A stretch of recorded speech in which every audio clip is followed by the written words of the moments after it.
내가 어느 나라에 태어났냐, 내가 어느 나라의 국민이 되었냐, 내가 어느 나라의 대통령을 모시고 사냐, 내가 어느 나라의 어느 곳에 배사하게 됐냐, 내가 어떤 사장님을 만나냐, 내가 어떤 직원을 만나냐, 모든 게 따라서 내 운명이 달라진다. 거기에 맞춘 상황에 따라서 아주 굉장히 중요한 포인트다. 이것을 한 4분에 걸쳐놨는데 오늘은 짧지만은 부모에게 자식으로 이제는 운명의 대물림이라는 게 있다. 부모와 자식 간이란 불교에서도 굉장히 중요적입니다. 부모 존경이라든지 호혜경이라든지 선도경이라든지 경전을 통해서 부처님께서 상세히 말씀하고 있습니다. 심지어 부모는 전생에 8천급이다. 1만 년 중에 전생에 1만 급의 인연이 있는데 형제는 전생에 9천급의 인연이고 부모 자식 간의 인연이라는 것은 1만 급의 인연이다. 그래서 그러한 부모와 자식 간의 인연이라는 게 그렇게 소중하다는 것이다. 그래서 거울 속에 비치는 거울을 바라보는 거울 속에 비치는 나라는 그 존재 누구일까? 바로 나라는 그 존재가 가족을 이루어서 내 자녀들의 그 상황과 가치관과 내 그 얼굴이 묘한 이치입니다. 그래서 그런 사람들은 자녀들은 누구의 나와 배우자의 가정교육에 따라 자녀들이 살아가게 됩니다. 알게 모르게 어렸을 때 부모의 사상과 철학과 부모의 모든 행동 거지를 따라서 배우게 됩니다. 의식이든 무의식이든 간에. 그래서 그들이 행복하게 사랑받고 효도하면서 잘 살고 있다면 그 사람은 상당히 식구들에게 자식들에게 자기 모습을 잘 보여준 사람들입니다. 그 자녀들이 그렇게 잘 살아간다면. 이와 반대로 그들이 지금 힘든 삶을 살아가고 가정에 충실치 못하고 부모의 기대에 엇나게 살아가고 있다면 이 역시 우리 자신들이 그렇게 살아온 것이며 그러한 모습을 자녀들에게 보여줬기 때문이다. 이 모두가 부모들의 사고방식과 교육이 만들어버린 것이다. 그래서 자녀들의 가치관이나 분별력이라든지 인식력, 판단력, 의지력 등은 대부분 부모의 모습을 보면서 형성되고 그러한 행동을 역시 은근히 눈에 보이지 않게 만들어지게 하는 경우가 많다. 그래서 사주 명리학에서도 이번 주 한 5분 하는 것이 사주 명리학에서 어떻게 이런 우리 운명을 바라보는 것을 아주 객관적인 차원에서 보는 겁니다. 사주 명리학을 믿으라는 것이 아니라 우리도 거기서 참고할 점이 있더라. 결국은 사주 명리학도 부모에서 내가 받은 DNA, RNA 말고 그거는 선천운입니다. 운의 두 가지 운, 사주명의 운이 두 가지예요. 선천적인 운. 그 다음에 이 세상에 태어났을 때 부모님한테 자라면서 형성되는 후천적인 운, 사회에 살아나가면서 가요. 그 후천적인 운은 2대 8로 봤습니다. 선천적인 운은 20%이고 후천적인 운은 80%다. 모든 내 인생의 운명은 뭐냐? 지금 살아온 이 상황에서 내가 고쳐나가야 돼. 내 운은 내가 앞에 가야 된다. 그래서 사주 명리학에서도 한 사람의 사주 운명을 판단하기 위해서는 반드시 부모의 사주와 함께 판단하라고 말합니다. 전문가는 그렇습니다. 적당히 봐가지고 돈 받고 역술 보고 사주 명리학 보는 게 아니라 그 부모 사주를 끄집어내서 자식과 대비해서 그 사람의 운명을 판단한다 이런 얘기입니다. 부모의 사주가 대단히 중요하다. 예를 들면 자식이 아무리 많은 재산을 물려줘도 자기의 훈육과 사회를 살아가는 능력을 가르쳐주지 않으면 천금의 재물을 남기적으로 재물을 살려야겠다. 그래서 이거 흔히 보냈던 우리 주변에 많이 봅니다. 잘 사는 부모들 밑에 태어나서 그 자녀들이 정말 엄격한 훈육과 가정교육을 받았다면 그 재산을 관리하는 능력을 지릅니다. 그렇지 못하고 내가 우리 자신이 젊어서 고생했을 때 배도 고프고 없는 세상에 살았기 때문에 내 자녀, 내 자식만은 배불리 잘 먹고 잘 먹여야지. 이 생각하다로 자녀에 대한 엄격한 교육을 소유한 사람들이 나중에 다 후회하더라. 그렇게 되어 있습니다. 그래서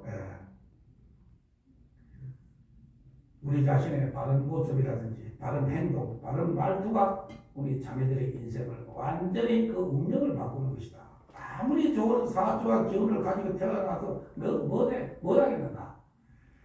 우리 자신의 잘못된 교육으로 인해 그들은 날개를 잃었고 부리가 꺾일 수밖에 없다. 만약 자녀들이 자신의 교육을 제대로 다 펼치지 못할 때 살고 있다고 생각하면 우선 우리 자신의 잘못을 먼저 겸허하게 받아들이고 반성하는 쪽으로 가야 된다. 자녀들이 제가 왜 저래가 아닙니다. 내 자신이 잘못 보여줬고 내 자식이 저기 간 것은 그게 부모의 운명이 자식의 대물림하는 겁니다. 제가 하는 얘기가 아니에요. 운명 사주에서 하는 얘기예요. 그래서 반드시 자녀들에게 좋은 모습을 보이고 새롭게 변화해가는 모습을 보여야 된다. 그리고 자식들에게 이제 살다 보면 이제 복을 죽이는 말버릇이 있습니다. 사주 명령에서 하는 얘기예요. 첫째, 강요하지 마라. 무슨 일인지 본인이 스스로 느껴서 행동해야 그 결과가 좋아진다. 너는 왜 방 청소를 그래 하냐? 너는 학교 갔다며 숙제도 하고 공부도 하냐? 잔소리 엄청 하게 되어 있습니다. 물론 부모는 잔소리할 수밖에 없습니다. 그것도 지혜롭게 해야만 된다. 먼저 자신이 공부하는 것을 보이면서 먼저 솔선수범한 자신을 귀찮아도 그렇게 해야 돼요. 자식을 위해서 어쩔 수 없이. 일본 자녀들은 자연스럽게 따라하게 됩니다. 제가 아는 어느 부부 되시는 분이 지금 한국에 미국에 살다가 한국에 계시는데 그분들은 젊을 때 제법 부부싸움을 했다고 합니다. 그렇지만은 밖에 나와서 공원에 앉아서 벤치 앉아서 싸우려고 그래요. 왜? 애들이 볼까봐. 밖에 나와서 공원에 파크에 앉아서 주고받고 당신이 어떻고 내가 어떻고 그러면 거기서 하별 타임을 이루고 들어가고 애들한테는 엄마 아빠 밖에 잠깐 재밌게 놀다 올게 이렇게 얘기하고 그렇게 하는 아주 지혜로운 사람도 있었습니다. 자기는 하지 않으면서 자녀들이 그렇게 하라고 하면 잘 따르지 않는 것이 대부분입니다. 그래서 두 번째는 남을 탓하지 마라. 남을 탓하는 모습은 누구나 배우기 쉬운 가장 나쁜 습성이다. 웬만해 자녀는 부모의 덕을 보고 자란다는 말이 있습니다. 분명한 것은 우리 자신이 누군가를 비난하는 모습을 본다면 그들 역시 누군가를 비난하는 사람으로 변해질 수밖에 없다. 만약 당신이 부부싸움으로 인한 배우자를 비난하는 사람이라면 이를 보고 자라는 당신의 자라면 직장에 가서도 다른 동료 탓을 하게 될 수밖에 없고 친구들과의 모임에서도 다른 친구의 탓만 할 수밖에 없다. 나중에 가정을 이뤄서 결국은 화목과 행복을 얻는데 상당히 애를 먹게 된다. 열심히 노력하면 그분도 찾게 되겠지만 처음에는 많이 애를 먹을 수 있다. 그런데 이런 것들은 다 자기 스스로 사람의 인복을 갉아먹는 것이다. 셋째는 자식이 보는 앞에서는 절대 거짓말을 결심하지 마라. 거짓말. 일본 우리 자녀들은 분명히 우리를 따라서 이런 행동을 해 나중에 더 큰 위기를 받게 됩니다. 우리는 생각보다 우리 주변의 사람들이 다 똑똑하고 현명합니다. 세상 살아가서 내가 적당히 말로 딱 하면은 저 사람 넘어오겠지. 처음 말의 말씀이에요. 다 나보다는 똑똑하다 이렇게 생각하고 살아야 돼요. 근데 그 착각을 해요. 가끔사적으로. 저도 그렇고. 뭐 이렇게 말하면 두 사람이 안 되겠네. 그게 아니에요. 알고 보면 그 사람이 훨씬 똑똑한 사람입니다. 그래서 정도가 아닌 낮은 수는 누구나 금방 알아보고 거짓말에 두 번, 세 번 속는 사람은 없다. 한 번 거짓말에 두 번에도 속지 않습니다. 그래서 분별 없는 거짓말들이 자녀들의 앞길을 막을 수도 있다. 그래서 부모의 말을 녹으면서 따르는 자식들은 말이 있죠. 아주 조심을 해야 된다. 그래서 부모 말을 따르는 자식들이 될 수 있으면 정확하고 단호한 말투를 쓰면서 자녀들의 결단력을 들어주는 최고의 그렇다고 딱딱하게 하는 거예요. 옳고 이건 옳고 이건 그러다 이런 것을 명확하게 구별해 주는 게 좋다. 좋은 것, 싫은 것, 해야 하지 말아야 할 것에 관한 명확한 부분과 결단한 모습을 자녀에게 착실히 보여줘야만 한다. 그럴 수밖에 없다. 우리 자신의 단호한 그런 어투는 현재 자식들에게 엄격하게 자기 스스로 된 엄격하면서 자녀들에게도 그렇게 그걸 보여준다. 이래도 좋고 저래도 좋고 우유부단한 모습을 너무 많이 보여준다면 그 자녀들에게 좋은 현상은 아니다.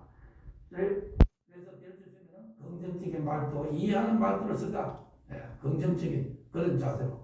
긍정적인 그런 자세, 성공의 필수 요건이죠. 모든 것을 긍정적으로 받는 습관을 가지고 그 부분을 자기들에게 몸소 보여주어야 합니다. 그래서 누가 잘못하든 너그레 이해하고 그 사람도 그런 사정이 있겠지라고 이렇게 말하면서 자기들에게 그런 모습을 보여준다. 그래서 단호한 결단력이 동반되지 않은 채 이해수면이 있다면 흐리멍텅한 사람이 될 수밖에 없습니다. 그것도 다 교차적으로 서로 잘 지혜롭게 해야 되겠다.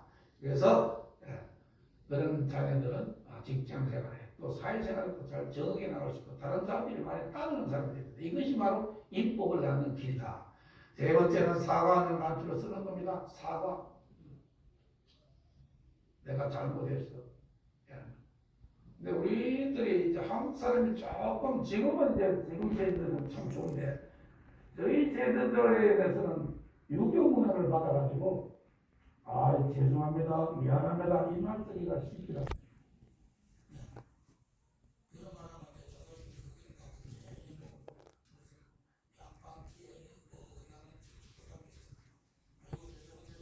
이렇게 말이 쉽지라는 겁니다. 여기 오니까 얼마나 아임소리라는 말을 많이 듣든지 우리가 이런 차이가 있구나.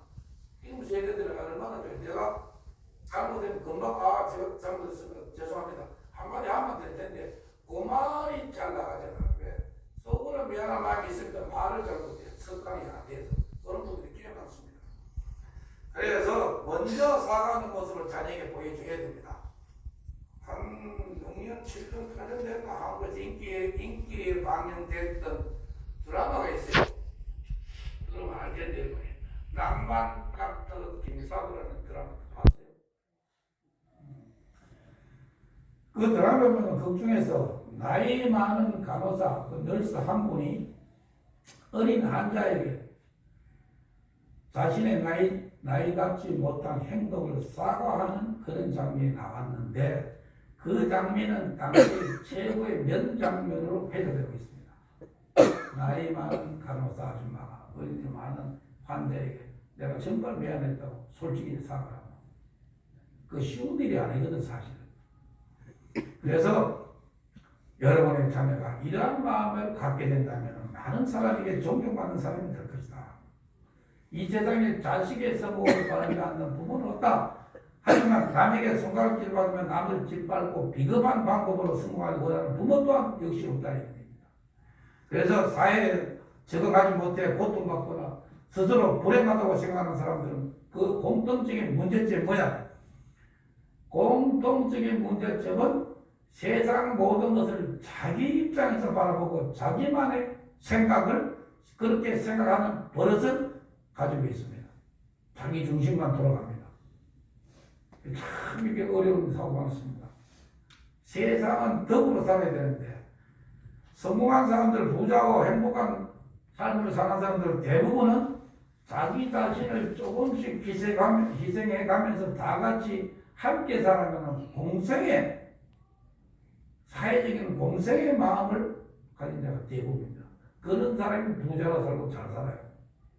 함께 하려는 공생의 마음. 그래서 이 모두가 부모에 의해서 형성된 것이 상당히 많습니다.